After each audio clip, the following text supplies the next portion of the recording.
आज हम पढ़ेंगे प्रोपेगेशन मेथड्स जो हम हॉर्टिकल्चरल क्रॉप्स में यूज़ करते हैं उनके बारे में, और रूट स्टॉक्स के बारे में। जो भी रूट स्टॉक्स हम यूज़ करते हैं फॉर प्रोपेगेशन पर्पस, तो उनके बारे में हम पढ़ेंगे। So starting with introduction. Propagation मतलब क्या होता है, पहले बता दीजिए कि स्लाइड्स विजिबल है सबको।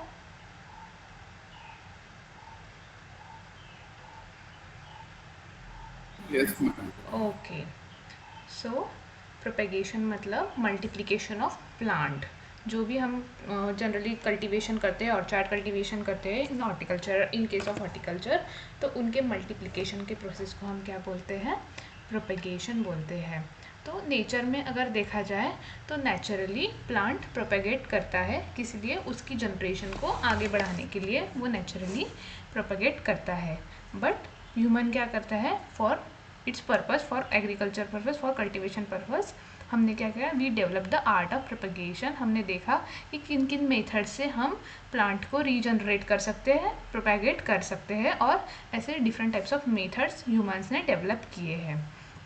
तो अगर एग्रीकल्चर की बात करेंगे तो बहुत प्राचीन काल से एग्रीकल्चर आ रहा है। मतलब ये जो प्रोपेगेशन का मेथड है, जो स्टार्टिंग जब से एग्रीकल्चर चालू हुआ in during the pre historic period, तब से प्रोपेगेशन के मेथड्स डेवलप हो रहे हैं। और इसका जो ऋग्वेद में भी इसके बारे में दिया गया है, प्रोपेगेशन के बारे में, कि कैसे एग्रीकल्चरल ऑपरेशन स्टार्ट हुए, कैसे इंसान ने खुद के लिए खाना बनाने के लिए प्लांट्स को प्रोपेगेट करना, कल्टीवेट करना, मतलब वही एग्रीकल्चर प्रैक्टिसेस शुरू की। ये ऋग्वेद में भी उसका मतलब दिया गया है उसके बारे में।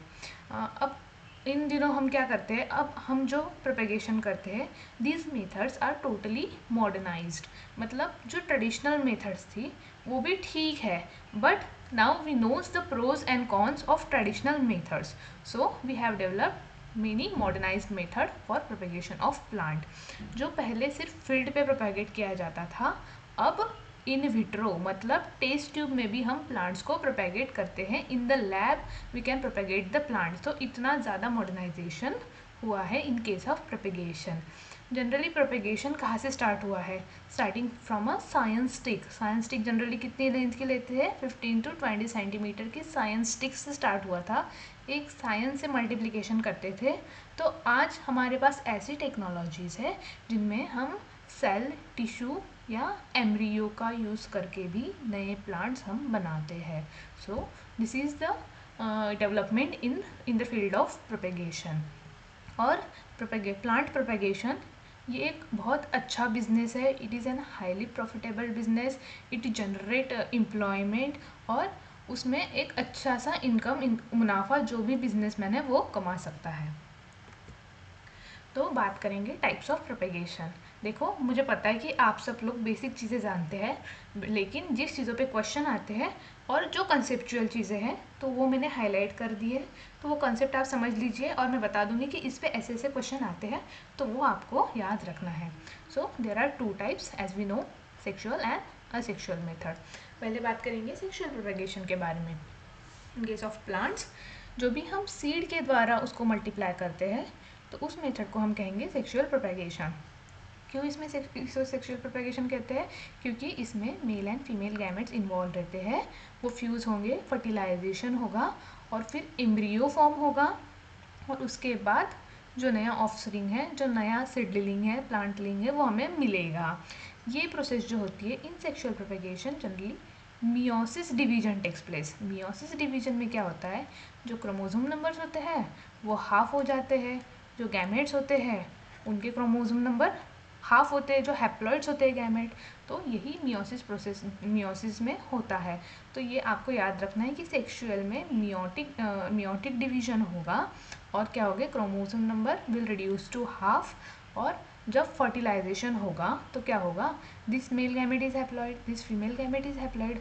अब वो दोनों कंबाइन करेंगे, वो दोनों फ्यूज्ड करेंगे एक दूसरे से, तो ultimately it will become like it is an and this is also an.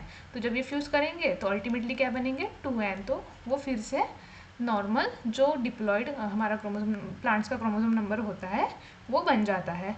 So this is the process of sexual propagation. अब इसमें क्या होता है कि जो ऑफस्प्रिंग है वो मे और may not be similar to parents.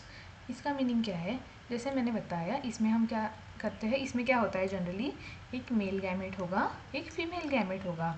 जो मेल गैमेट है वो किसी और प्लांट से है, in case of like cross pollination male gamete जो है किसी और प्लांट से है, फीमेल गैमेट जो है किसी और प्लांट से है। तो इन दोनों का जो जेनेटिक मेकअप है, जेनेटिक मेकअप मतलब जो इनका डीएनए है वो डिफरेंट है। मतलब मैं ऐसे नहीं बोल रही कि बहुत ज़्यादा, क्योंकि सेम वेराइटी है, सेम स्पीशीज़ है, सेम वेराइटी है, बट कई हद तक उनका जो डीएनए है, जो जेनेटिक मेकअप है वो डिफरेंट होता है। तो इसमें जो n नंबर ऑफ क्रोमोसोम्स है they are different from this n number of chromosomes. तो जब ये दोनों फ्यूज़ होंगे तो ये जो 2n बनेगा वो अपने दोनों पेरेंट्स से थोड़ा सा वेरी करेगा। दैट्स वाई वो क्या करेगा, अपने पेरेंट्स से थोड़ा वेरिएबिलिटी शो करेगा। इसको अगर आपको अच्छे से समझना है तो आप ह्यूमंस के केस में ही देख लीजिए, कोई भी बच्चा एग्जैक्ट अपने मम्मी पापा की तरह नहीं दिखता है। तो यही रीज़न है कि उनके जीन्स जो है, उनका जेनेटिक मेकअप जो है वो डिफरेंट होता है।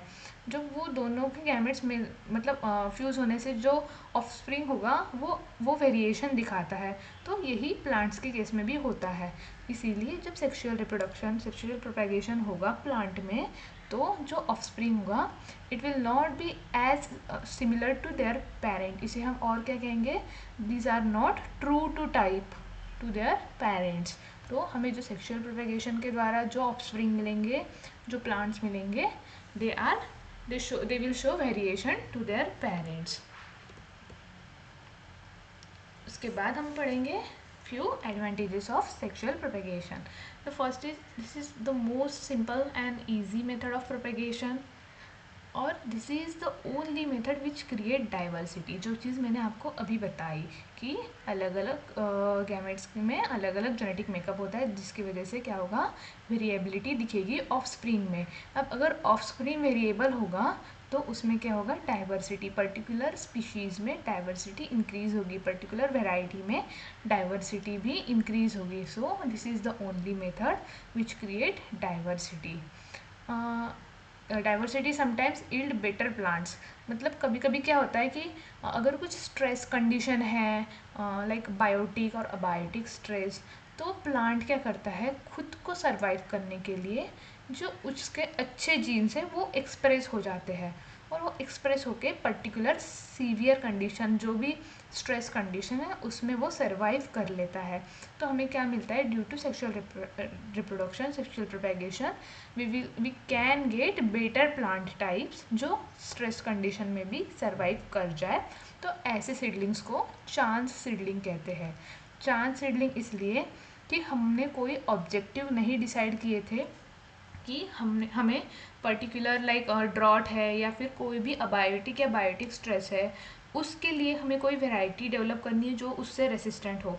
जनरली जो ब्रीडिंग मेथड में होता है, इसमें हमने सिर्फ एक लाइक मेटिंग वगैरह किया, फ्यूजिंग किया गैमेट्स का, और जो भी सीडलिंग्स हमें मिले तो हमने उसमें पाया कि ये पर्टिकुलर सीडलिंग इस स्ट्रेस कंडीशन को रेसिस्ट कर ले रहा है। मतलब विदाउट एनी ऑब्जेक्टिव हमें कुछ अच्छा बेटर प्लांट टाइप मिल गया, तो इसीलिए इसे कहते हैं चांस सीडलिंग। जनरली ये जो डाइवर्सिटी है जो सेक्सुअल प्रोपेगेशन के थ्रू क्रिएट होती है, this is essential for genetic improvement of plant. जैसे मैंने बताया, नई वेराइटीज़ डेवलप करने के लिए ये जो डाइवर्सिटी है ये इम्पॉर्टेंट है। Then the second thing is, जो सीड्स के द्वारा प्लांट्स प्रोड्यूस होते हैं उनकी लाइफ बहुत ज़्यादा होती है as compare to vegetative propagation. अगर आप देखोगे, मतलब ऐसे कहते हैं ना कि हमारे पुरखों ने बीज बोया था तो हम अब फल खा रहे हैं, वो टाइप है कि बहुत ज़्यादा लंबी लाइफ रहती है, और उसके जो मतलब जो प्रोडक्शन है, प्रोडक्टिविटी है, वो भी ज़्यादा रहती है जो सीड से प्रोपेगेट किए रहते हैं ऐसे प्लांट्स का। और again it will show greater tolerance to adverse soil, climate and disease endemics।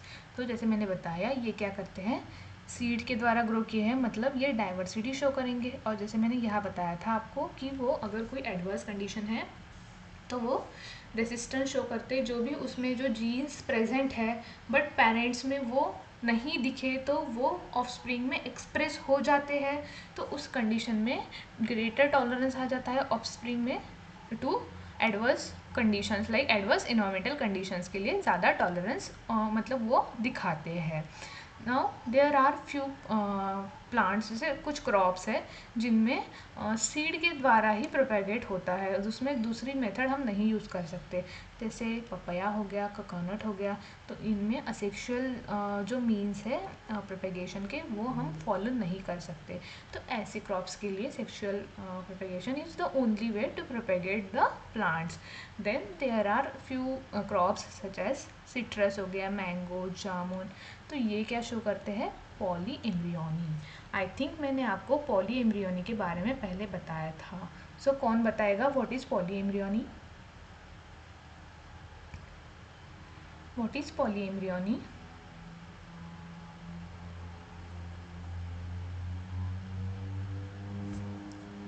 Anyone? उस टर्म को दो अलग अलग टर्म में ब्रेक करके उसको समझने का ट्राई करो।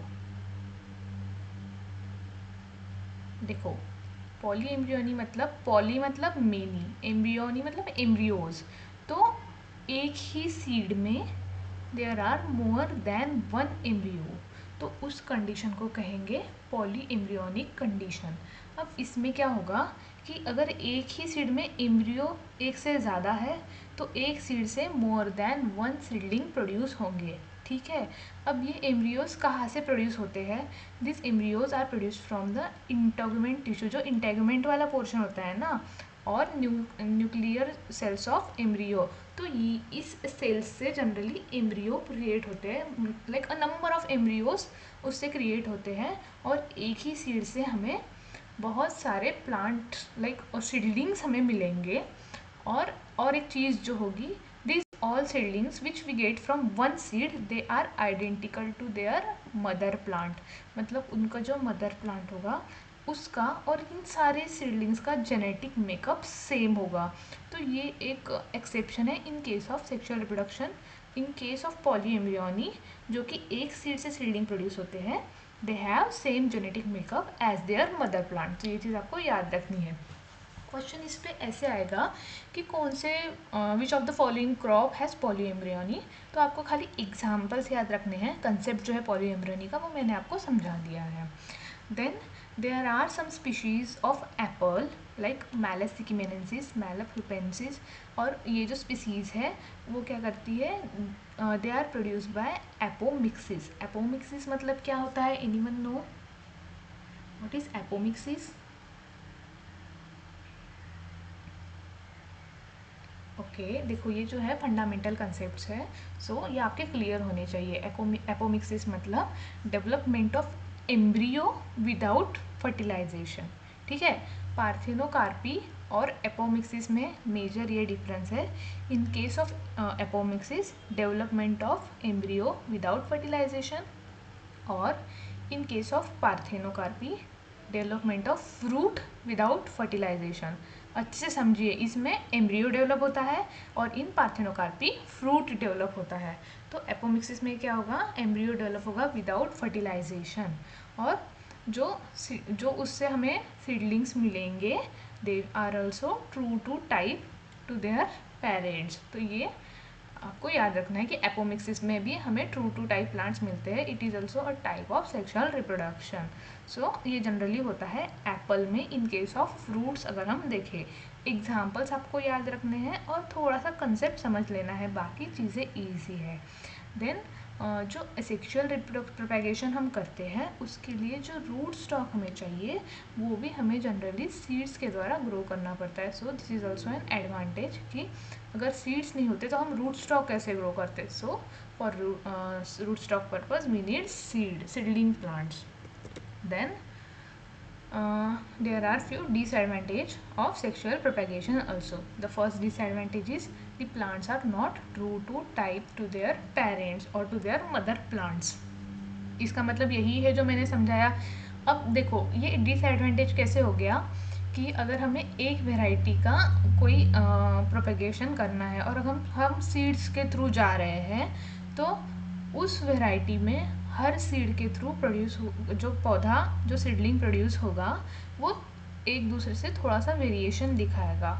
और अगर हम लॉन्ग टर्म की बात करेंगे, हम कंटिन्यूसली 5-6 जनरेशन हो गए हम सीड से ही प्रोड्यूस किए जा रहे हैं, तो ऐसे होगा कि जो वैरायटी डेवलप की है 6 साल बाद उसके सीड से प्रोड्यूस किया गया सीडलिंग कुछ अलग ही कैरेक्टरिस्टिक्स दिखा रहा है। सो वो जो वैरायटी है जो उसके कैरेक्टरिस्टिक्स मेंशन किए गए हैं ड्यूरिंग द नोटिफिकेशन वो तो चेंज हो गए। That's why this is an disadvantage of sexual propagation. Then the next disadvantage is it has long juvenile phase. What is juvenile phase? Anyone? क्या किसी को पता है what is juvenile phase?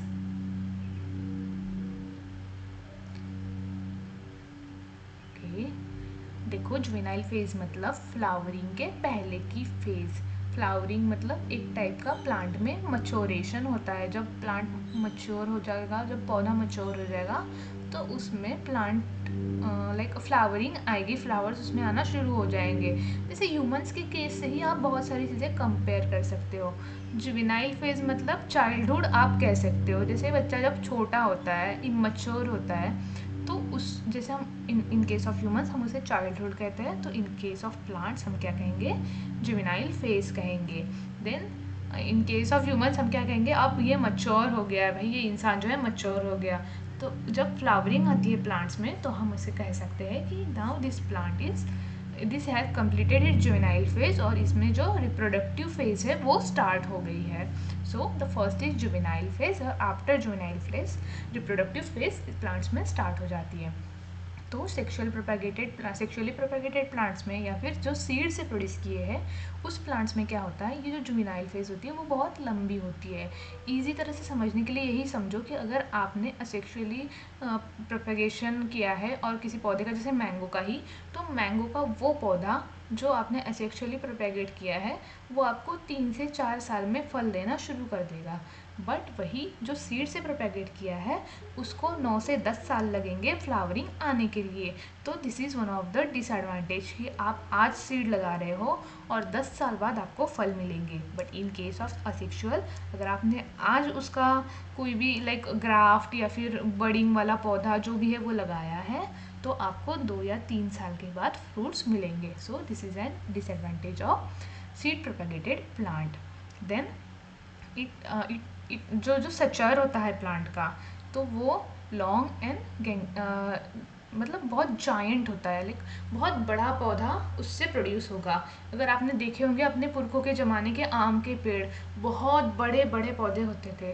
तो इसमें क्या होता है, इसमें कोई भी अगर हम इंटरकल्चरल ऑपरेशन करना चाहें, जैसे कुछ स्प्रेइंग हमें करना है against fungal diseases, against insect, और हार्वेस्टिंग हमें करना है, तो इतने बड़े पौधे में स्प्रेइंग और हार्वेस्टिंग करना बहुत डिफ़िकल्ट जाता है। So this is one of the major disadvantage of seed producing plant produce by seed. Then seedlings, जो सीडलिंग से द्वारा प्लांट प्रोड्यूस किए जाते हैं, स्टार्टिंग में तो यील्ड अच्छा देंगे, लेकिन जैसे मैंने बताया उनकी लाइफ बहुत ज़्यादा होती है। तो आफ्टर फ्यू ईयर्स जो यील्ड है वो डिक्रीज़ हो जाएगा और उसकी क्वालिटी भी है वो भी इन्फीरियर हो जाएगी।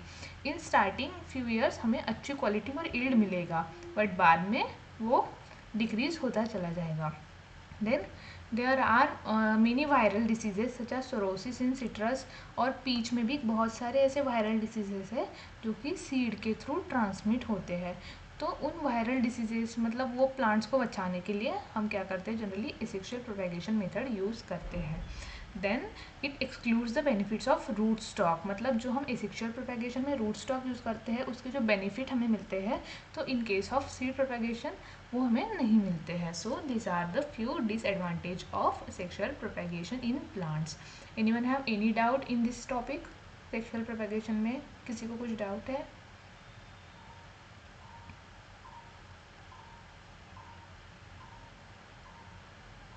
No, ma'am.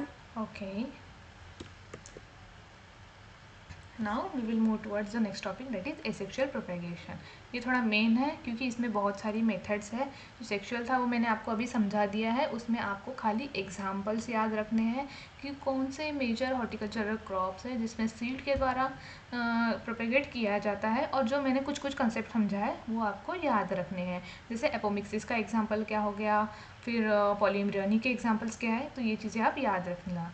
फिर एसेक्सुअल के बारे में बात करेंगे। तो इसमें क्या होता है, इसमें जैसे सेक्सुअल में हमने बात की थी, मेल और फीमेल गैमेट्स लगेंगे, फिर जब वो फ्यूज़ होंगे तो एम्ब्रियो फॉर्म होगा। बट इस केस में ऐसे कुछ भी नहीं होता है। It takes place due to mitosis division. Mitosis में क्या होता है, अगर सेल का क्रोमोसोम नंबर 2n है तो डिवाइड होने के बाद भी वो 2n ही रहेगा, इसमें हैप्लॉइड वाली स्टेज आएगी ही नहीं। तो ये चीज़ याद रखना। In case of sexual it is meiotic division, और in case of asexual mitosis की वजह से प्रोपेगेशन होता है। जनरली क्या होता है कि जो सेल्स है, जैसे शूट टिप हो गया या फिर रूट टिप हो गया या कैम्बियम में जो सेल्स प्रेजेंट है, ये सेल्स कंटिन्यूसली डिवाइड करती रहती है बाय माइटोसिस। इस प्रोसेस के द्वारा वो डिवाइड करती रहती है, और यही एडवांटेज को यूज़ करके हम क्या करते हैं, नए प्लांट्स बनाते हैं from that portion of plant. थोड़ा सा पोर्शन हम यूज़ करेंगे और वो उसकी मदद से हम नया प्लांट बनाएंगे। तो इसमें जनरली कौन सा वाला कंसेप्ट लगा है कि अगर किसी पौधे को अगर कुछ वूंड वगैरह हो जाती है, तो जिस तरह से पौधा अपने आप को लाइक सेल्स को डिवाइड करके वो रिकवर कर लेता है, तो यही कंसेप्ट हमने इसमें यूज़ करा है। हम क्या करते हैं, पौधे को थोड़ा सा वूंड मतलब उसको कुछ देते हैं, खरोच वगैरह उसमें बनाते हैं, और फिर वो सेल डिवीज़न वहाँ पे फास्ट हो जाता है, और उसकी मदद से हम नया पौधा हम जनरली इसमें तैयार करते हैं। अब इससे जो एसेक्सुअली मेथड से जो पौधे तैयार होंगे, they are identical to their mother plants, क्योंकि एक ही पौधे का हमने उसमें यूज़ किया है, कोई पोर्शन या लीफ हो, स्टेम हो, रूट हो, जो भी हम प्रोपेगेशन के लिए यूज़ कर रहे हैं, तो वो एक ही पौधे का हम यूज़ कर रहे हैं। इसमें कोई ऐसे नहीं है कि ये मेल पेरेंट है, ये फीमेल पेरेंट है, दो पौधों का इंक्लूजन ही नहीं है। दैट्स वाई तो अपने जो मदर प्लांट है उससे उसका जेनेटिक मेकअप सिमिलर होता है, और they are exactly like their parents. Then there are few methods which include cutting, budding, grafting, division and layering. तो इनके बारे में हम डिटेल में पढ़ेंगे। पहले हम देखेंगे what are the advantages of asexual propagation से, एज मतलब जो सेक्सुअल में पढ़े उसका उल्टा ये यहाँ पे एडवांटेज में आएगा। The first thing is the plants are true to type. मैंने समझा दिया what is true to type, I hope आपको अब समझ आ गया होगा what is true to type. Then it has short juvenile phase. जैसे मैंने बताया, जो एसेक्सुअली प्रोपेगेटेड प्लांट्स होंगे उनमें आम का ही दे लो आप, 2 से 3 साल में आपको उसका फल मिल जाएगा, मैंगो आपको खाने को मिल जाएगा within 2 to 3 years, because it has short juvenile phase. Then the plants are smaller in structure, मतलब उसका जो स्ट्रक्चर होता है पौधे का वो छोटा सा होता है, पौधा ज़्यादा बड़ा नहीं होगा।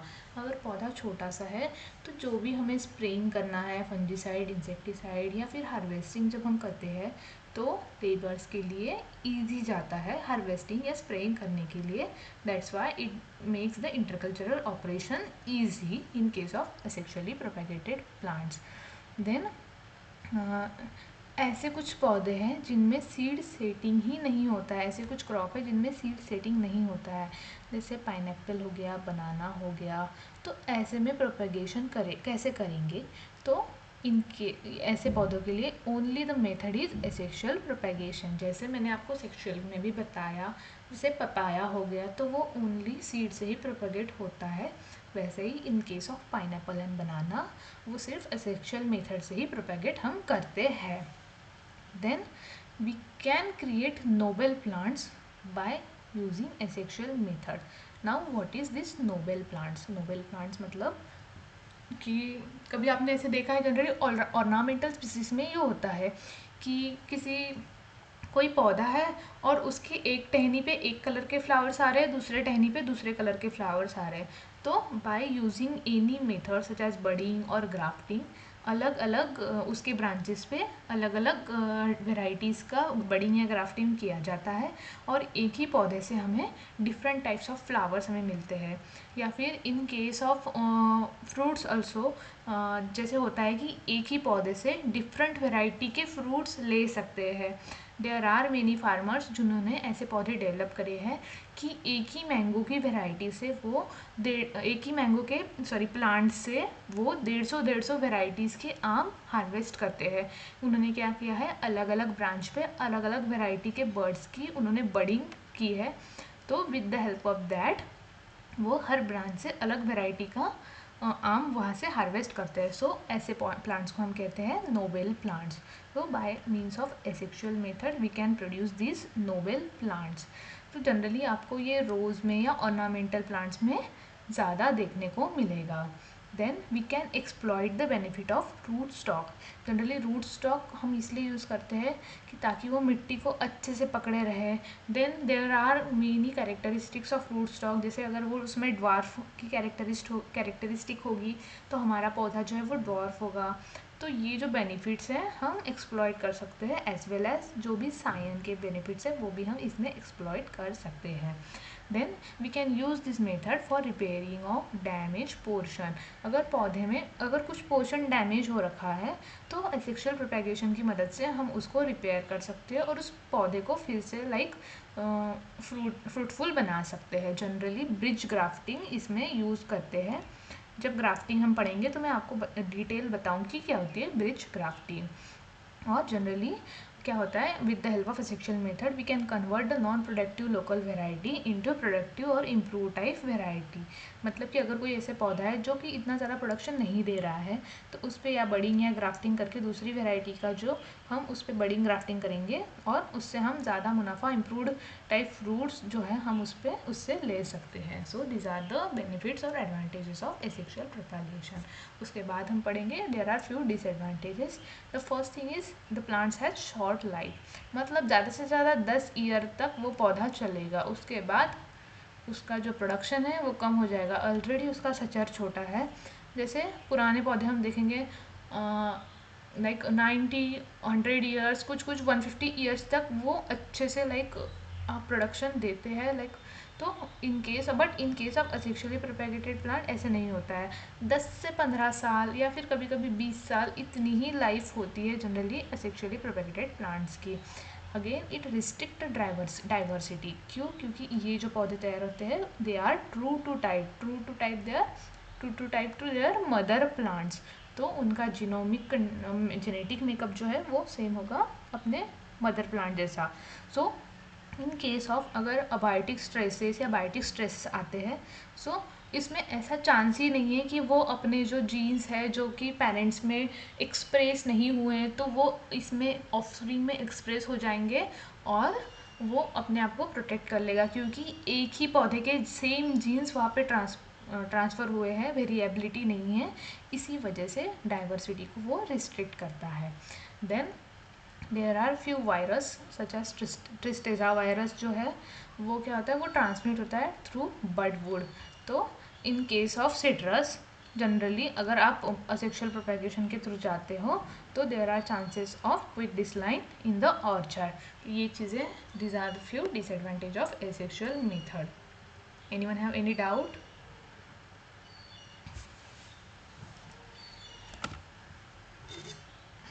किसी को कुछ डाउट है इन एडवांटेज एंड डिसएडवांटेजेस?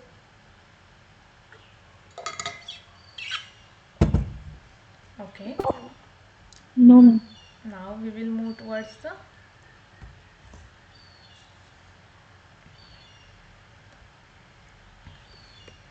अब हम बात करेंगे कटिंग के बारे में। एक एक जो असेक्सुअल मेथड है वो हम डिस्क्राइब करेंगे। कटिंग्स में क्या होता है, जनरली हम प्लांट का किसी पोर्शन के कटिंग्स हम लेते हैं और उससे हम प्लांट्स को प्रोपेगेट करते हैं। वर्ड से ही हमें इंडिकेट किया जाता है। मैंने इसलिए जो इम्पोर्टेंट चीज़ें है वही इंक्लूड की है। The first is stem cutting.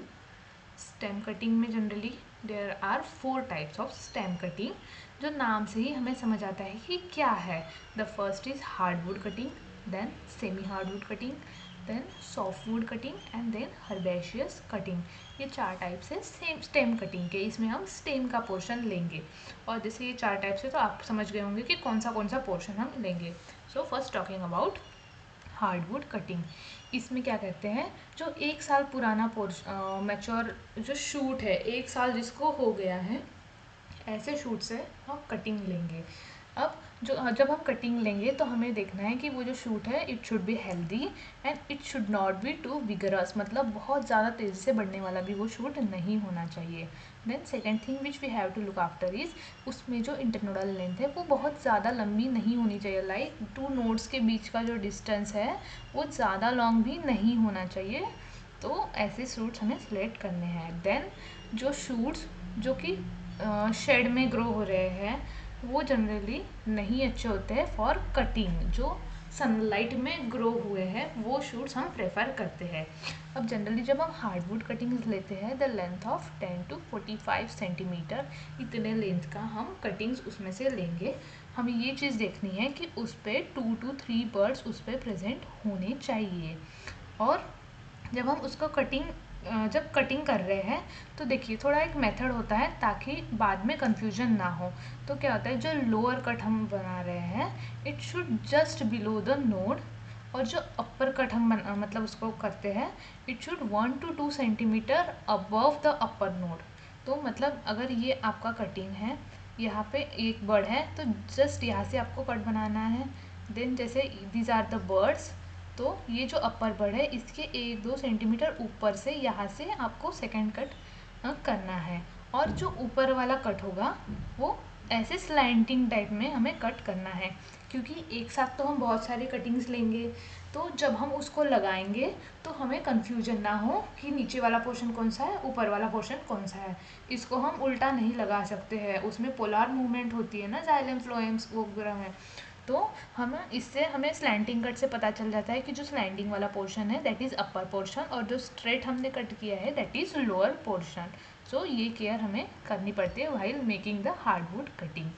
Now देखो इसमें इंपॉर्टेंट थिंग्स क्या है, एक तो आपको लेंथ याद रखनी है, फिर आपको याद रखना है ये वाली चीज़ जो मैंने अभी बताई कि कहाँ से कट मारना है और कैसे स्लैंटिंग मैनर में हम कट मारते हैं to identify lower and upper portion.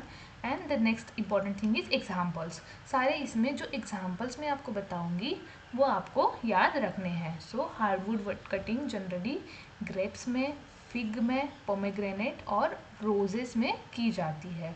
अब जो जनरली नवंबर से फरवरी का मंथ में जनरली ये कटिंग की जाती है, क्योंकि इस टाइम पे स्प्राउटिंग प्लांट्स में होती है। तो ये जो कटिंग्स है उसमें अच्छे से स्प्राउट हो जाए, इसलिए नवंबर से फरवरी के बीच में ये हार्डवुड कटिंग्स ली जाती है। Then we will talk about semi hardwood cutting. अब यहाँ पे आप देख सकते हो these are hardwood cuttings and these are semi hardwood cuttings, ठीक है। In case of hardwood cutting हम क्या कर रहे थे, 1 year old शूट से हम ले रहे थे, but in case of semi hardwood we will take from 4 to 9 months old shoot.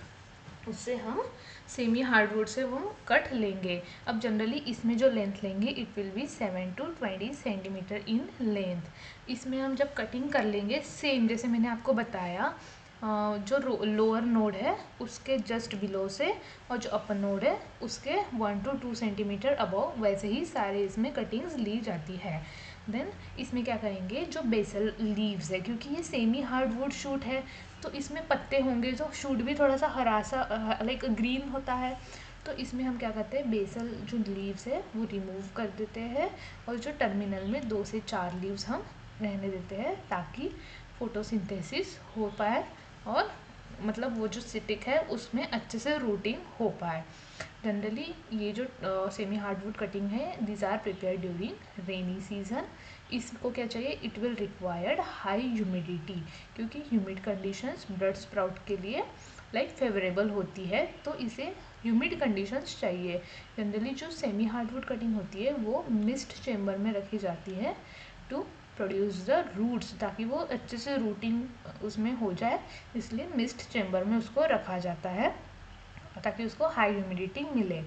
अब जनरली जो एवरग्रीन प्लांट्स है जैसे मैंने बताया this are the examples and this is important thing. Mango में होता है ग्वावा, जैकफ्रूट, लेमन एंड आंवला में सेमी हार्डवुड कटिंग की जाती है। अब इसके बर्ड्स को रूट्स मतलब स्प्राउट करने के लिए जनरली PGR से ट्रीट किया जाता है। तो कौन सा है? That is IBA, indole butyric acid, which is also known as rooting hormone. तो इसका हम कंसनट्रेशन यूज़ करते हैं 5000 ppm। उसमें हम इसको डीप करते हैं, जो लोअर पोर्शन है ना उसको डीप करेंगे और फिर उसके बाद हम उसको लगाएंगे इन अवर प्लांटिंग मीडिया, और जो भी हम सॉइल और जो भी मीडिया में हम लगाने वाले हैं उसमें। तो क्या होगा, जो लोअर बर्ड्स होगी उसमें रूटिंग्स के लिए वो ज़्यादा अच्छा होगा। उसके बाद हम बात करेंगे सॉफ्टवुड कटिंग की। जनरली सॉफ्टवुड कटिंग फ्रूट्स में नहीं की जाती है। जैसे नाम से आपको पता चलता है कि आपको बहुत टेंडर पोर्शन इसमें लेना होता है। It will require high humidity for sprouting और फॉर लाइक जो नया पौधा प्रिपेयर करने के लिए उसको हाई ह्यूमिडिटी चाहिए, जो कि ओपन फील्ड कंडीशन में हम नहीं प्रोवाइड कर पाते। दैट्स वाई सॉफ्टवुड कटिंग भी मिस्ट चेम्बर के अंदर ही की जाती है। देन जो लेंथ होती है कटिंग की, it will be 10 to 15 centimetre, और 2 से 3 महीने का जो लाइक स्टेम है, जो पोर्शन है, वो हमें इसमें लेना है, और 10 से 15 सेंटीमीटर उसकी लेंथ होनी चाहिए। देन अगर एग्जांपल्स की बात करेंगे तो एप्पल, पीच, गुआवा में, और बहुत सारे ऐसे ऑर्नामेंटल प्लांट्स है। बहुत रेयर केस में फ्रूट्स में होता है, मेजरली ये ऑर्नामेंटल प्लांट्स में ही सॉफ्टवुड कटिंग के द्वारा प्रोपेगेशन किया जाता है। Next is herbaceous cutting. It is mostly done in ornamental plants to produce herbaceous, like वही उनका नेचर ही हर्बेशियस होता है। That's why majorly ornamental plants में ये किए जाते हैं। इसमें जो शूट होता है it should B 1 to 2 month old, इतने ही एज का बहुत जो टेंडर शूट होगा वो इसमें यूज़ करते हैं। And this are few species of ornamental plants जिसमें ये जनरली यूज़ होता है। ज़्यादा आपको डिटेल में इसमें जाने की ज़रूरत नहीं है, क्योंकि फ्रूट्स क्रॉप में ये दोनों जो मेथड्स है वो यूज़ नहीं होती है। अगर हम वेजिटेबल के केस में यूज़ करेंगे तो सॉफ्टवुड कटिंग होती है in case of ivy gourd, in case of pointed gourd, जो हम कटिंग्स लेते हैं दैट आर सॉफ्टवुड कटिंग। तो ये चीज़ आपको याद रखनी है। Then the next is root cutting. अब तक हमने देखा स्टेम की कटिंग्स के द्वारा हम प्रोपेगेट कर रहे थे। Now we will learn about root cutting. तो ऐसे प्लांट्स जिसमें रूट्स में सकर्स आते हैं, like they produce suckers, they are good for root cutting. वही प्लांट्स हम थ्रू रूट हम प्रोपेगेट कर पाते हैं। तो इसमें major examples are apple, pear, guava and bael, and few forest species, जो भी फॉरेस्ट के प्लांट्स हैं तो उनको जनरली रूट कटिंग के द्वारा उसका प्रोपेगेशन किया जाता है। अब हमें जब कटिंग हमें लेनी है तो क्या क्या चीज़ें हमें देखनी है। The first thing is thickness.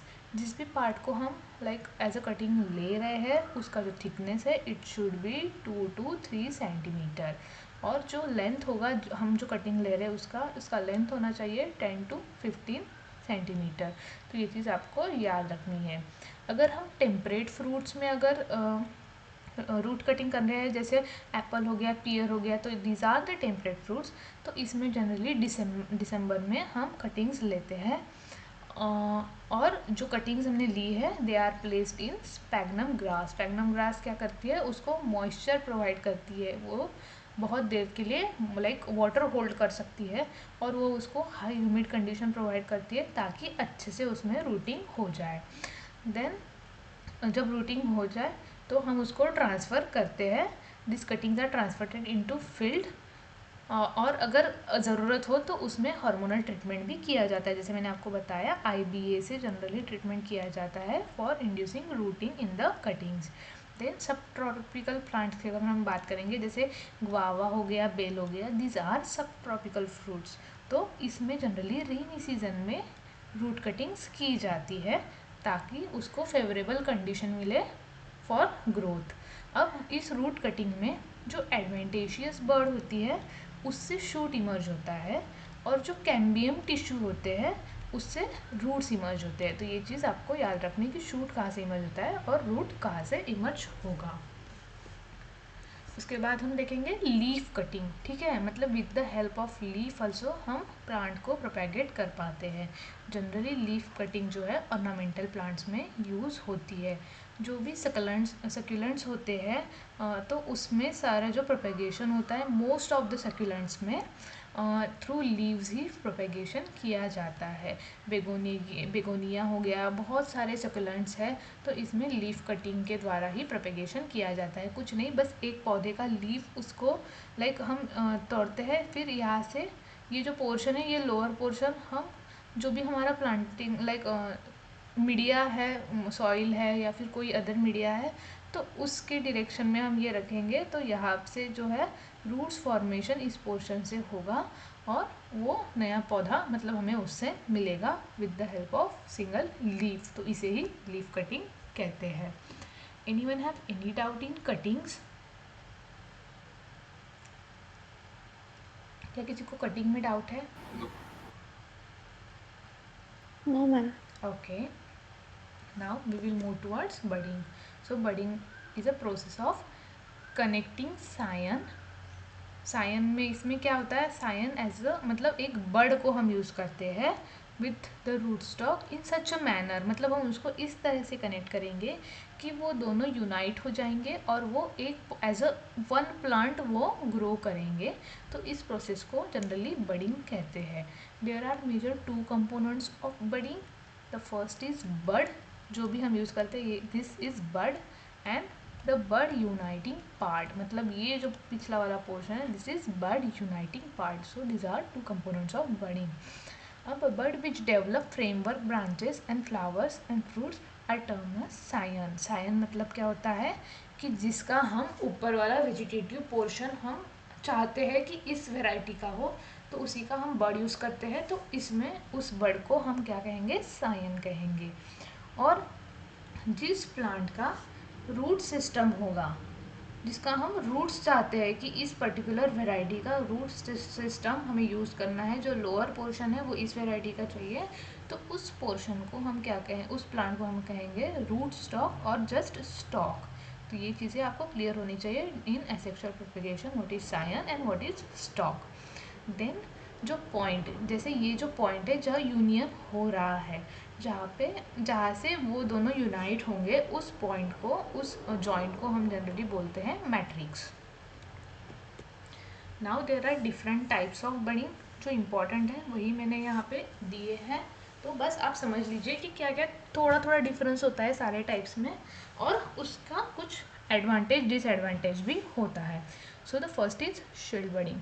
Shield budding में क्या करते हैं, जनरली जो बर्ड है वो बोट शेप बर्ड लेते हैं, जैसे आप यहाँ पे देख सकते हो, this is boat shape bird, और उसका जो लेंथ होता है इट इज़ 2.5 to 3 सेंटीमीटर।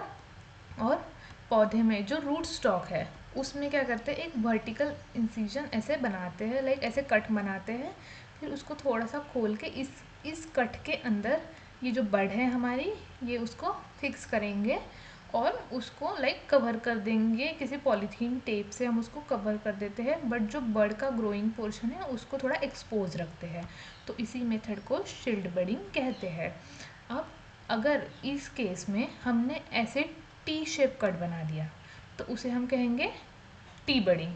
और सेम अगर इन केस में अगर हमें वो बोट शेप बड जो है वो वहाँ पे इंसर्ट करनी है, तो हमने ऐसे इन्वर्टेड टी शेप बना दिया, क्योंकि वो इजीली ओपन हो, ये जो बार्क का पोर्शन है वो इजीली ओपन हो इसलिए, तो इस केस में इसे कहेंगे inverted T budding.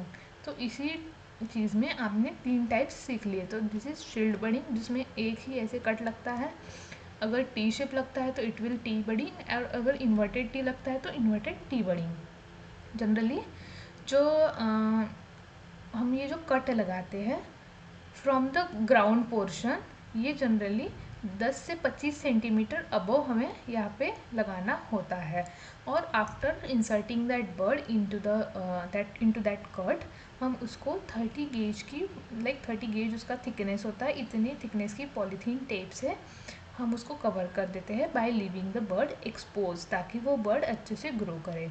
Now the important thing are the examples of कौन से ऐसे पौधे जिसमें शील्ड बडिंग की जाती है। It include rose, pear, peaches, apricot, cherry and sweet oranges. तो इन पौधों में generally shield budding, T budding या इन्वर्टेड टी बडिंग की जाती है।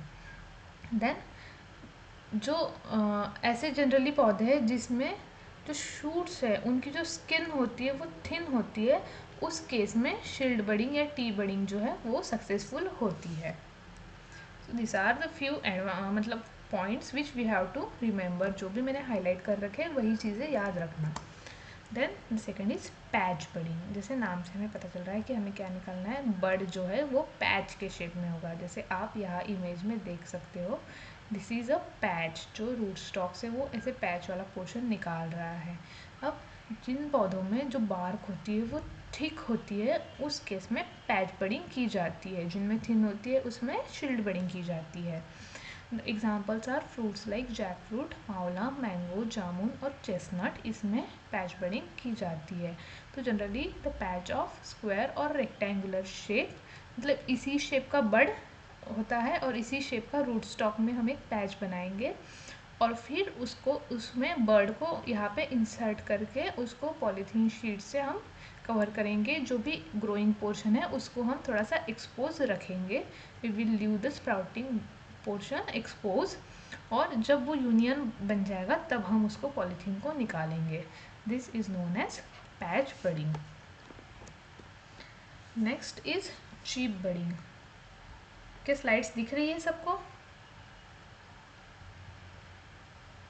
Yes, ma'am. ओके, नाउ जैसे नाम से ही पता चलता है व्हाट इज़ चीप, हम जो है एक चीप जैसा पोर्शन इसमें निकालते हैं। तो जनरली ऐसा पीरियड लाइक ऐसे सीज़न जिसमें सैप फ्लो कम होता है पौधे में, तो उस टाइम पे जनरली चीप बडिंग कर सकते हैं। क्योंकि क्या होता है कि अगर हेवी सैप फ्लो हो रहा है तो हम जो चीप उसमें इंसर्ट करेंगे कि चांसेस है कि वो उसके साथ यूनियन ना बनाए।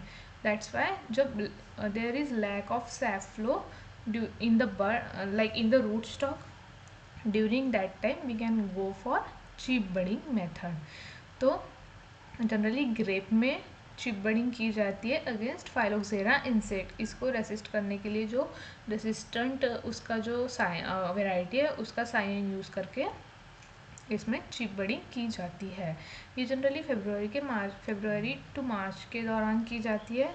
And the major examples are apple, pear and grapes, जो कि चिप बडिंग से प्रोपेगेट करते हैं। इसमें क्या होता है, we have to take out the bud from scion जो कि चीप शेप का हो, और सिमिलर साइज़ का जो कट है हम रूट स्टॉक में बनाएंगे।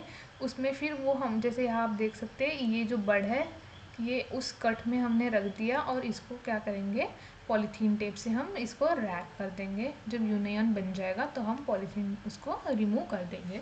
This method is known as chip budding. Then ring budding, as the name indicate हम इसमें रिंग यूज़ करते हैं। तो main thing is the examples ber, peach और मलबेरी में रिंग बडिंग की जाती है। इसमें क्या होता है, रिंग शेप बार को इसमें रिमूव किया जाता है। जनरली उसकी लेंथ 2.5 to 3 सेंटीमीटर लेंथ का, जिसमें बड हो और बड सेंटर में होना चाहिए। जैसे आप यहाँ देख सकते हो, this bud is present and the central portion. तो इस तरह से हमें सायन से हमें कटिंग लेनी है। फिर सेम टाइप ऑफ कटिंग हमें रूट स्टॉक के टर्मिनल एंड में भी बनानी है। जैसे आप यहाँ देख सकते हैं, यहाँ पे भी सेम उसी लेंथ का यहाँ पे कटिंग बनाया गया है। और फिर ये जो बड है हम इसमें हम इंसर्ट करते हैं, और जनरली वो उस पर रूट स्टॉक पे फिट होनी चाहिए। द मोस्ट इम्पॉर्टेंट थिंग है इसमें क्या होता है कि इसमें इस जो सायंथ का थिकनेस है और रूट स्टॉक का थिकनेस है वो अगर सेम है तो वो इजीली उसमें फिट हो जाती है। यहाँ पे जब हम उसमें इंसर्ट कर रहे हैं तो यहाँ पे वैकेंट स्पेस नहीं बनना चाहिए। इस मेथड में किसी तरह के रैपिंग की ज़रूरत नहीं होती है, बस ऐसे फिट कर दिया। After few days we will get the union and the budded plant from this method. Then the next is forkert budding. तो फॉर्केट बडिंग में क्या होता है, जनरली ये थोड़ा सा इमेज आपको समझने के लिए डिफ़िकल्ट है, मैं बताती हूँ।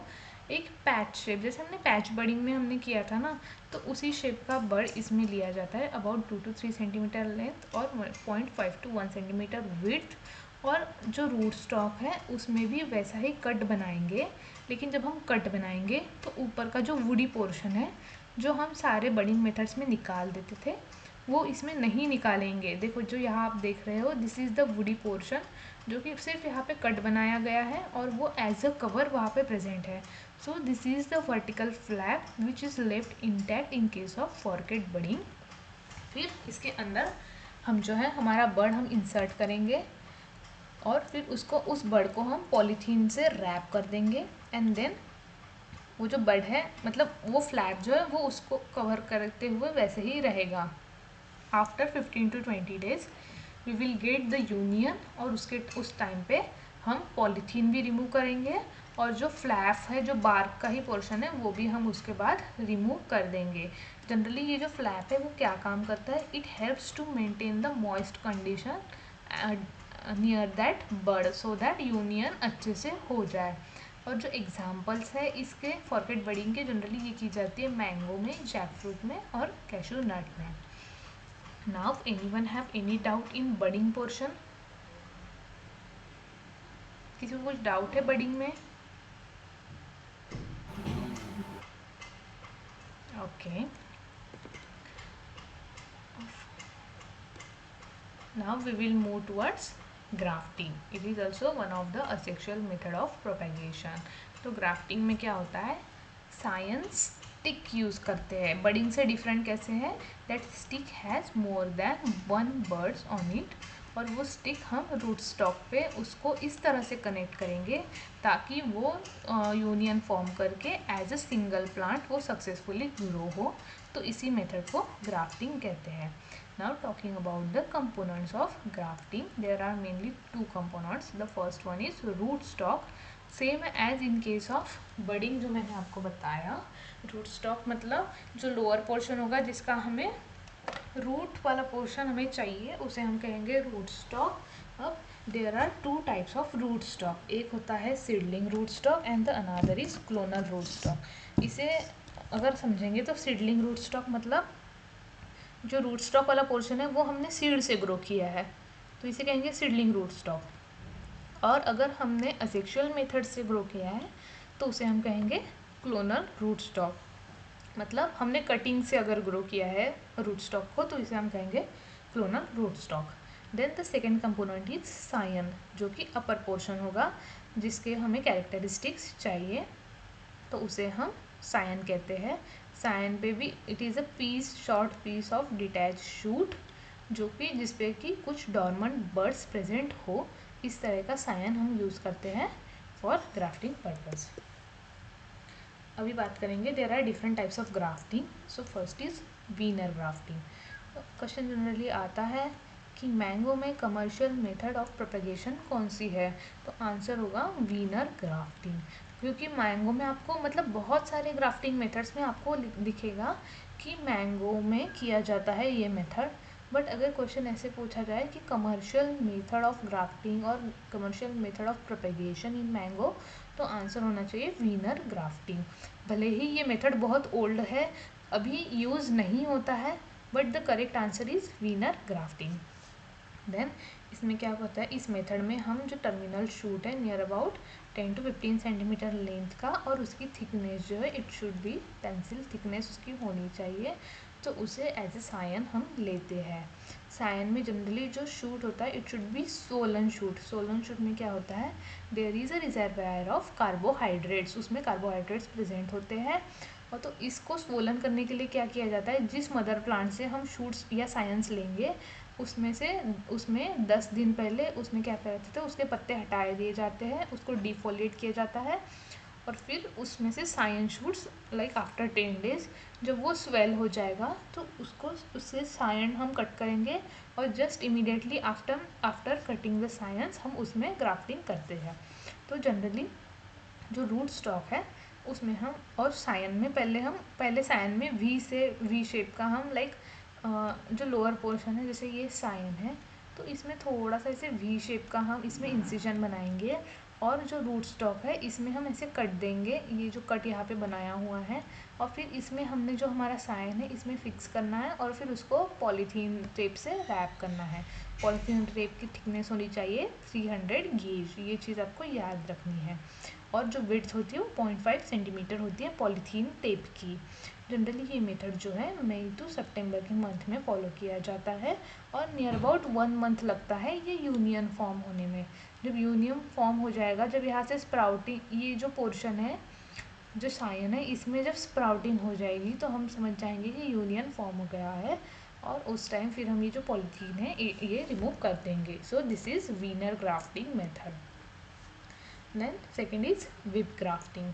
तो जैसे इमेजेस मैंने इसलिए डाली है ताकि आपको ईजीली पता चले कि क्या होता है विप ग्राफ्टिंग। ट्रम ग्राफ्टिंग मतलब like with the help of image you can imagine the things or getting the things easily. It is one of the simple technique of grafting. इसमें क्या होता है कि जो भी हम साइन और रिस्टॉक यूज़ कर रहे हैं उसका थिकनेस सेम होना चाहिए। उस पर लाइक कट्स बनाते हैं, 1 year old root stock generally use करते हैं और उसमें कट्स बना के फिर उसको पॉलीथीन शेप में लाइक उसको रैप कर देते हैं। जब भी इसको रैप करेंगे और फिर एक महीने में within 3 to 4 weeks we will get the union, और उसके बाद हम पॉलीथीन को रिमूव कर देंगे। तो जनरली विप और टंग ग्राफ्टिंग में थोड़ा सा ही डिफरेंस होता है। टंग में जो है ऐसे ये जो ऐसे वाला कट बनेगा, और विप ग्राफ्टिंग में इतना ज़्यादा लाइक 3 डायरेक्शन में ऐसे कट नहीं बनता है, थोड़ा सिंपल कट बनता है उसी को विप ग्राफ्टिंग कहते हैं। जनरली वॉलनट, एप्पल और पियर में विप ग्राफ्टिंग फॉलो होती है। Tongue grafting is modification of whip grafting. इन्होंने यहाँ पे जो कट्स है लाइक एक कट ऐसा बनाया है, फिर ऐसा बनाया है, फिर ऐसा बनाया है, दिस इज़ टंग ग्राफ्टिंग। और यहाँ पे होना चाहिए मॉडिफाइड विप ग्राफ्टिंग। ठीक है, मॉडिफाइड इसलिए है, यहाँ क्या हो गया, ऐसे कट बनाने से जो सरफेस एरिया है जो रूट स्टॉक का और सायन का वो बढ़ गया, जो एक दूसरे से फेस कर रहा है। अब सरफेस एरिया यहाँ पे बढ़ गया तो जो सेल डिवीजन होगा और जो यूनियन फॉर्म होगा वो एक लंबे पोर्शन पे होगा। तो क्या होगा कि यूनियन के चांसेस बढ़ गए यहाँ पे। That's why this is modified whip grafting. Generally यहाँ पे slanting cut similar to whip grafting, only the difference is यहाँ पे हम सेकंड कट देते हैं इन रिवर्स डायरेक्शन, और अगेन सॉरी यहाँ पे थर्ड होना चाहिए, थर्ड कट हम देते हैं जैसे हम स्टार्टिंग में दिया था। This is the first cut, फिर रिवर्स डायरेक्शन में सेकंड देंगे, लेकिन उसके बाद फिर थर्ड कट देंगे in the same direction as first. तो इस तरह से जनरली टंग ग्राफ्टिंग की जाती है। रूट स्टॉक में भी और सायन में भी सेम कट देके वैसे फिर वो एक दूसरे में इंसर्ट किए जाते हैं। इसमें जो है कैम्बियम लेयर जो है एक दूसरे की, रूट स्टॉक की और सायन की, वो यहाँ पे लाइक एक दूसरे के करीब आ जाएगी। और अगर कैम्बियम लेयर में यूनियन हो गया तो it will become a successful like new plant. That's why it is one of the modified method of grafting. इसमें क्या होता है जनरली उसके बाद कट बनाने के बाद इंसर्ट करने के बाद हम पॉलीथीन टेप से इस पर भी रैप कर देते हैं, और इसमें जनरली 6 लेयर्स जो है वुड की वो एक दूसरे के कांटेक्ट में आती है। That's why it increases the chances of union. Again this is also done in apple, pear and walnut, same as case of whip grafting. Then the next method is cleft grafting. This is one of the oldest technique. Generally mango में, hazelnut, pecan nut और grape में ये use की जाती है। अब देखो Wiener grafting में और इसमें डिफरेंस यही है कि इसमें भी हम ऐसे वी शेप कट बनाएंगे इन सायन, लेकिन रूट स्टॉक में यहाँ सेंटर से कट बनाएंगे और बीच में उसको इंसर्ट करेंगे in case of cleft grafting. In case of veneer grafting हम क्या करते हैं, यहाँ से साइड से हम कट बनाते हैं और फिर उसमें इंसर्ट करते हैं। This is the only difference between cleft grafting and veneer grafting. बाकी चीज़ें जो आपको याद रखनी है जो मैंने हाईलाइट कर दी है, जैसे कि जो लेंथ है सायन का it should B 8 to 10 centimetre, और जो इसका थिकनेस है वो सेम होना चाहिए एज रूट स्टॉक और सायन का। और जो इंसीजन है जो भी हम इसमें जो कट बना रहे हैं उसका लेंथ भी सेम होना चाहिए। ऐसे नहीं कि आपने यहाँ पे लंबा कट मार दिया और इस पे छोटा सा ही इंसीजन बना दिया। दिस इंसीजन, ये जितने लेंथ का आपने बनाया है उतनी ही लेंथ का हमें यहाँ पे कट करना है, और ताकि वो इसमें अच्छे से फिक्स हो, यहाँ पे एयर गैप ना रहे। एयर गैप अगर रहेगी तो वहाँ पे फंगल ग्रोथ होगी। That's why this is we have to keep in mind that we have to, जब हम कट बना रहे हैं तो वो सेम लेंथ का होना चाहिए। और फिर जब हम उसको उसमें इंसर्ट कर देंगे, उसके बाद इसको वैक्स कर देते हैं, लाइक वैक्स से हम उसको रैप कर देते हैं कम्प्लीटली। और देन ये जो साइन पोर्शन है ये जब ग्रो होगा देन वी विल गेट कि ये जो यूनियन है वो फॉर्म हो चुका है। जनरली 1 ईयर ओल्ड शूट्स जो है जिनकी पेंसिल थिकनेस होती है ये यूज़ किए जाते हैं for this grafting, this type of grafting. Then the next is bridge grafting, जो मैंने आपको पहले भी इंट्रोडक्शन में बताया था। ब्रिज ग्राफ्टिंग, अगर किसी पौधे को किसी तरह का वुंड है उसको, तो उसको ओवरकम करने के लिए, उसको रिकवर करने के लिए जो है ब्रिज ग्राफ्टिंग वाली मेथड यूज़ होती है। तो यही यहाँ पे लिखा है, जो भी साइन है जो हेल्दी होना चाहिए। और इसमें क्या करते हैं, जो भी रूट स्टॉक है उसका अगर कॉलर पोर्शन है वो डैमेज हो गया तो उसको रिकवर करने के लिए हम ब्रिज ग्राफ्टिंग यूज़ करते हैं। तो जनरली क्या होता है, जो डैमेज पोर्शन होता है उसको थोड़ा सा हटाया जाता है, जैसे आप यहाँ देख सकते हो in this case this is the damaged portion. अब इसमें क्या करेंगे, पहले तो यहाँ का जो लेयर है वो हटा दिया है इन लोगों ने। फिर जो हमने हेल्दी पोर्शन है रूट स्टॉक का, वहाँ पे थोड़ा सा इंसिजन लाइक बनाएंगे, जैसे यहाँ पे आप देख सकते हो, यहाँ पे ऐसे कट करके हेल्दी पोर्शन पे उन्होंने इंसिजन बनाया है। और जो साइन है उसे हम यहाँ पे फिक्स करेंगे with the help of nails. This is the scion portion, this is also the scion portion. तो उसमें हम इस पौधे में जो हेल्दी पोर्शन है यहाँ पे नेल्स की मदद से हम यहाँ पे उसको फिक्स करते हैं और उसको सील कर देते हैं with the help of wax. कुछ दिनों और जो भी लाइक ये जो स्टिक है जो इंसर्ट हमने की है उस पर जो भी स्प्राउटिंग होता है उसको टाइम टू टाइम रिमूव किया जाता है। इसका एक ही मकसद होता है कि या इस पोर्शन पे डैमेज हो गया है तो जो भी न्यूट्रिएंट्स और वाटर का लाइक अपटेक हो रहा है, एक्सचेंज हो रहा है, तो वो इस पोर्शन से हो जाएगा और वो प्लांट की लाइफ अल्टीमेटली बढ़ जाएगी, क्योंकि यहाँ पे डैमेज्ड पोर्शन है तो वहाँ से फ्लोएम और जाइलम वहाँ पे डैमेज है। So we are using the phloem and xylem of this scion, इसी को कहते हैं to recover the wound of that plant. और जनरली ये जो साइन है ये क्या करता है, ये इसकी डायमीटर बढ़ती जाती है और वो डैमेज पोर्शन को कवर कर लेता है और कुछ दिनों बाद हमें मिलता है कि वो जो प्लांट है वो रिकवर हो गया है। जनरली एप्पल के केस में, पीयर, चेरी और वॉलनट के केस में जहाँ पे भी ऐसे डैमेज होता है तो उसको रिपेयर करने के लिए ब्रिज ग्राफ्टिंग यूज़ की जाती है। The next type is epicotyl grafting. जैसे नाम से ही आपको पता चल रहा होगा, इपिकोटाइल मतलब हम क्या कर रहे हैं, जो इपिकोटाइल पोर्शन होता है सीडलिंग में उसी पे हम ग्राफ्टिंग इसमें करते हैं। इसे स्टोन ग्राफ्टिंग ही कहते हैं। स्टोन ग्राफ्टिंग इसको इसलिए कहते हैं कि ये मैंगो में फॉलो होती है। मैंगो की सीड को हम क्या कहते हैं, उसको स्टोन भी कहते हैं। These are the stone fruits. जो तो इसका जब जस्ट लाइक इमर्ज जो नया सीडलिंग है छोटा सा, तो उस पे इस ग्राफ्टिंग की जाती है। That's why it is also known as stone grafting और इपिकोटाइल ग्राफ्टिंग। चीज़ें थोड़ी सी डिफरेंट है एज अदर केसेस। जो डिफरेंट चीज़ें है वही बताऊंगी, वही चीज़ें आपको याद रखनी है। जनरली क्या होता है, पहले तो सीड्स सो किए जाते हैं मैंगो के, किसी नर्सरी बेड में उसको सोइंग करते हैं और उसके बाद लाइक ऐसे रखते हैं और उसके ऊपर से 5 to 7 सेंटीमीटर FIM की लेयर से उसको कवर कर देते हैं। ज़्यादा बड़ी लेयर नहीं बनाते हैं ताकि हमें उसको निकालने के लिए ईजी जाए। जो बेड बनाते हैं for sowing the seeds of mango, generally sandy soil वहाँ पे यूज़ की जाती है ताकि अपरूट करने में ईजी हो जाए, इसीलिए, और रूट्स डैमेज ना हो during the uprooting of this seedling, इसीलिए सैंडी सॉइल्स के बेड्स यूज़ किए जाते हैं। देन जब हमने सोइंग की थी उसके 15 से 20 दिन बाद जर्मिनेशन स्टार्ट हो जाता है।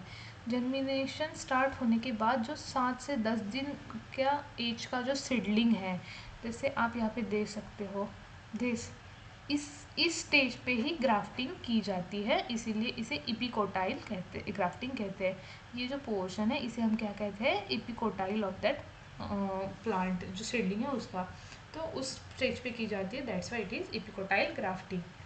अब इसमें क्या होता है कि 10 सेंटीमीटर के हाइट पे उसको कट किया जाता है और उसके बाद उसमें एक वर्टिकल लाइक इंसिजन बनाएंगे 2.5 to 4 सेंटीमीटर लेंथ का।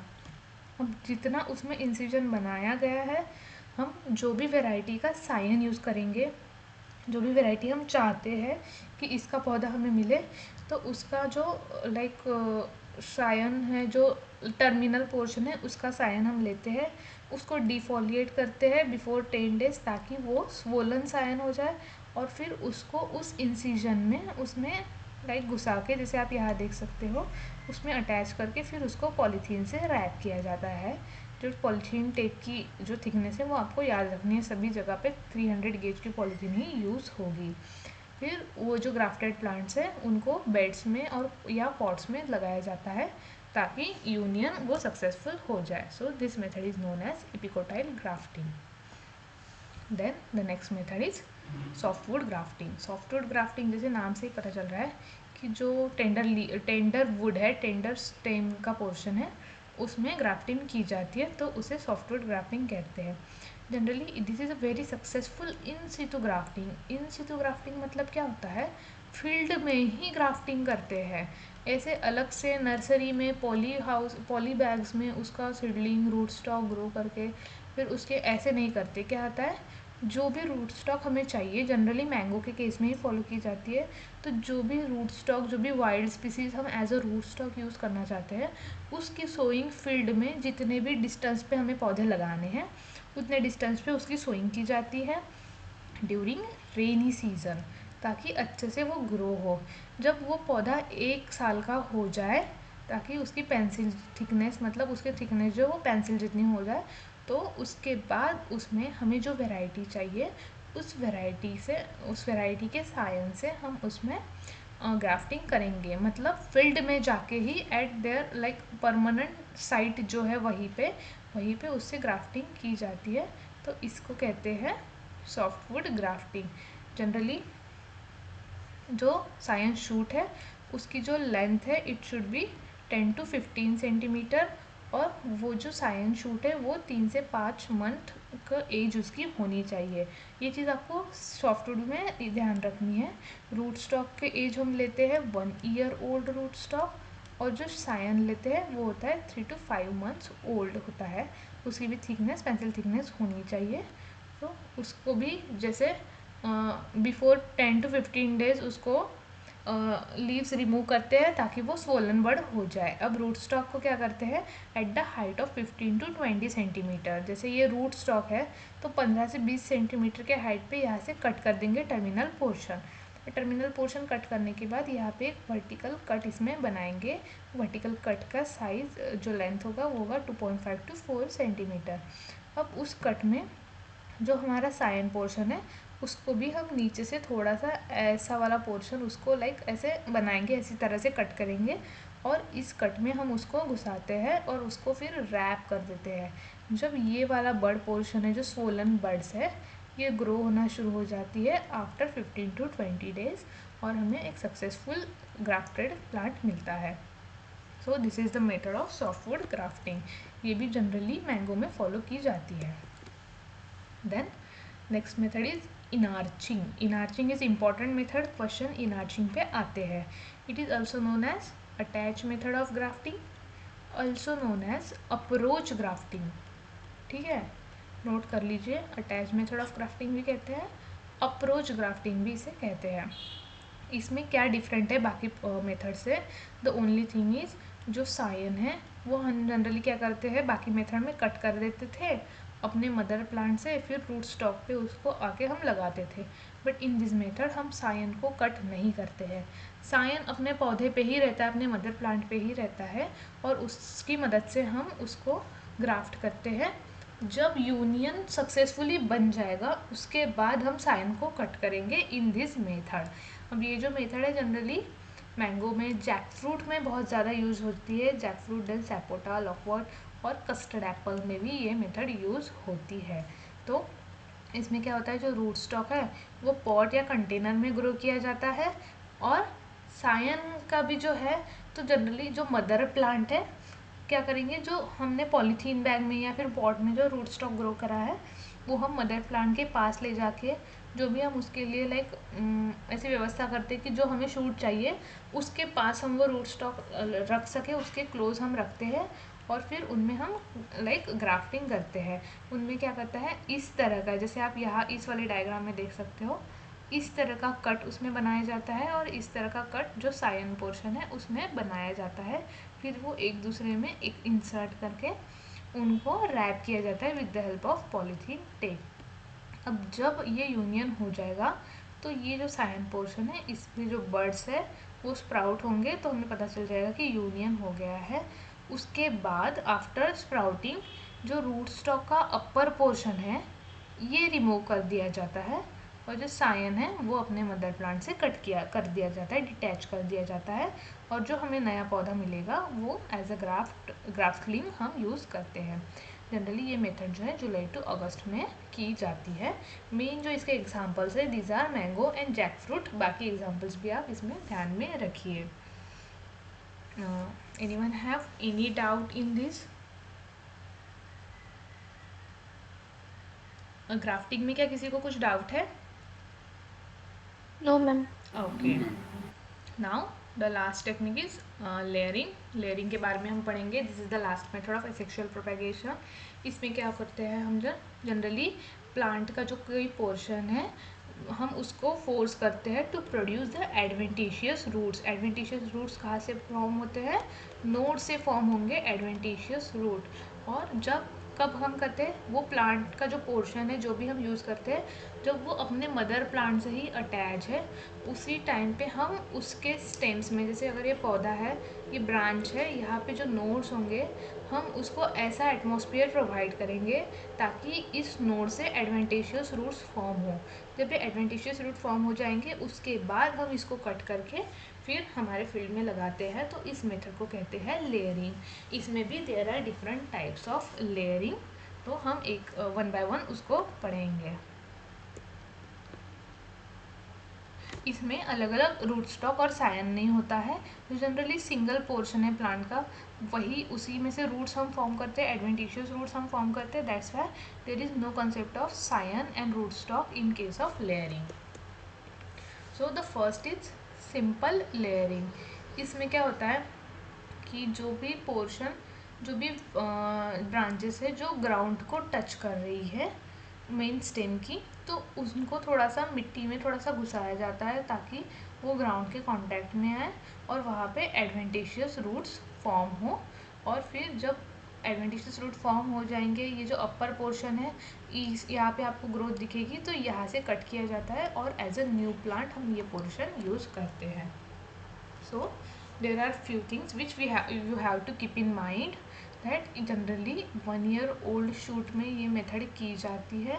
इसमें क्या किया जाता है, जो शूट्स है उनको नीचे बेंड किया जाता है इन द सॉइल, जैसे मैंने आपको बताया with the help of hook वगैरह वो उनको सॉइल में बेंड करते हैं। और जो पोर्शन यहाँ पे ज़मीन के अंदर जाता है उस पर क्या करते हैं, थोड़ा सा वुंड कर देते हैं ताकि क्या हो, वहाँ पे सेल डिवीजन फास्ट हो, रूट्स अच्छे मतलब फास्टली रूट्स फॉर्म हो, इसलिए वहाँ पे वुंड कर दिया जाता है।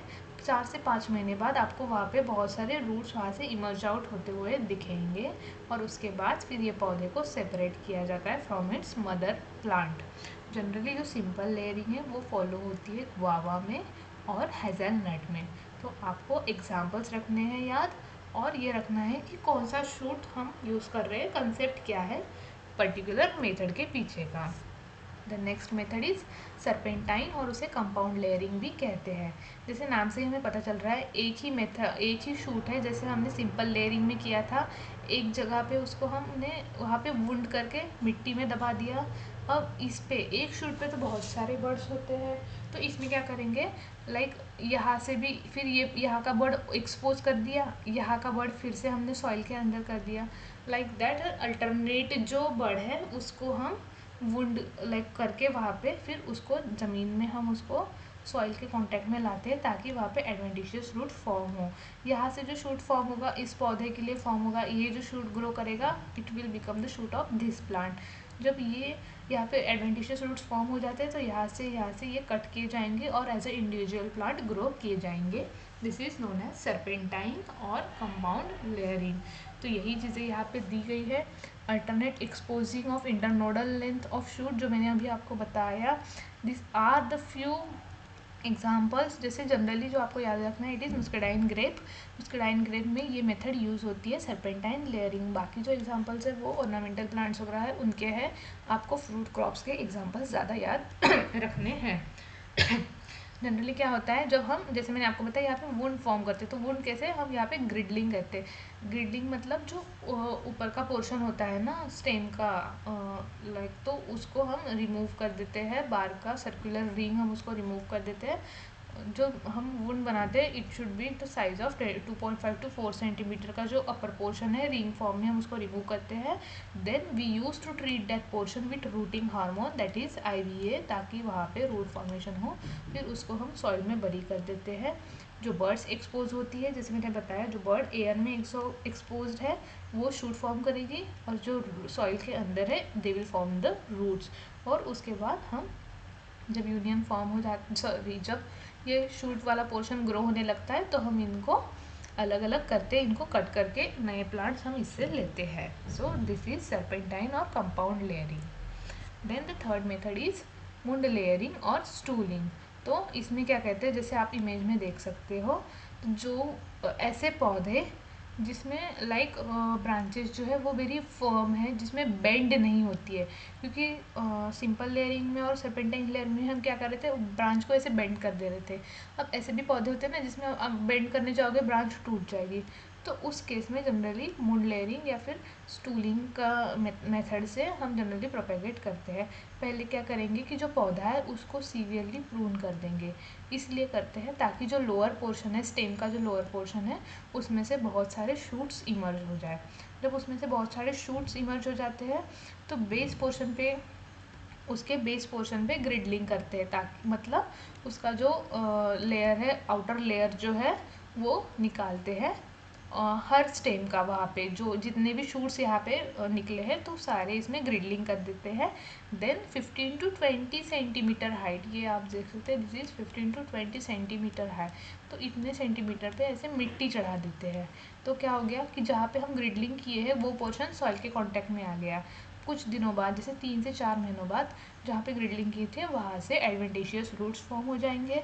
और हम क्या करेंगे, हर शूट को हम सेपरेट करके एज ए न्यू प्लांट हम इसमें यूज़ करते हैं। So this is known as mound और स्टूल लेयरिंग मेथड। जो एग्जाम्पल्स है इसके, that include guava, apple, pear, quinces, currants and gooseberries. इसमें जनरली मुंड और स्टूल लेयरिंग यूज़ की जाती है। Then the next method is trench layering. ठीक है, ट्रेंच लेयरिंग जनरली होती है यूज़ एप्पल, पियर और चेरी में। तो इसमें क्या होता है कि पूरी की पूरी ब्रांच जो है वो डाउनवर्ड लाइक बेंड की जाती है इन हॉरिजॉन्टल पोजीशन। जैसे आप यहाँ पे देख सकते हो, यहाँ पे this is the soil level. यहाँ पे क्या करा है उन्होंने, एक ट्रेंच बनाया है, मतलब एक गड्ढा जैसा स्ट्रक्चर बनाया। फिर वो जो ब्रांच थी, पूरा जो रूट्स, मतलब कि जो पोर्शन है पौधे का, उसको उन्होंने बेंड कर दिया।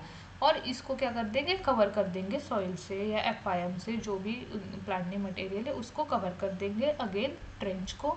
फिर जहाँ जहाँ पे बर्ड्स है वहाँ से क्या होगा, वहाँ से न्यू शूट्स इमर्ज हो जाएंगे और वहीं पे रूट्स भी फॉर्म होंगे। तो ऐसे एक ही पौधे से हमें बहुत सारे प्लांट्स लाइक सीडलिंग्स हमें मिलेंगे।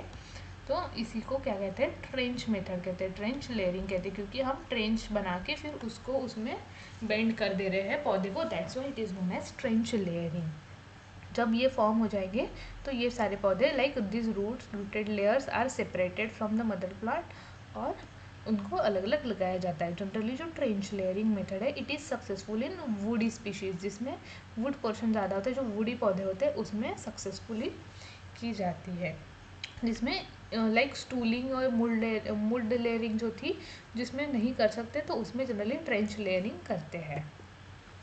Then the next portion is air layering. Important है क्योंकि इस पे क्वेश्चन आता है। अब एयर लेयरिंग के जो अदर नेम है उसे क्या कहते हैं, उसे चाइनीज़ लेयरिंग भी कहते हैं, स्पॉट लेयरिंग भी कहते हैं, मार्कोटेज भी कहते हैं, या गूटी भी कहते हैं। जनरली ये क्वेश्चन पूछा जाता है, मार्कोटेज पे क्वेश्चन आएगा, गूटी पे क्वेश्चन आएगा। आपको समझना चाहिए गूटी अगर वर्ड है, मार्कोटेज अगर वर्ड है, उसका मतलब क्या है, air layering. As the word indicate, हम लेयरिंग कहाँ करेंगे, हवा में करेंगे। हम उस पोर्शन को सॉइल में बेंड नहीं करने वाले हैं, हम उसको एयर में ही ऐसी कंडीशन प्रोवाइड करेंगे कि वो रूट फॉर्म करे। तो जनरली जो 1 ईयर ओल्ड शूट होता है उसमें एयर लेयरिंग की जाती है, जिसका थिकनेस जो है पेंसिल थिकनेस हो। इसमें क्या कहते हैं, पहले हम डिसाइड करेंगे कि इस शूट पे हम एयर लेयरिंग करेंगे।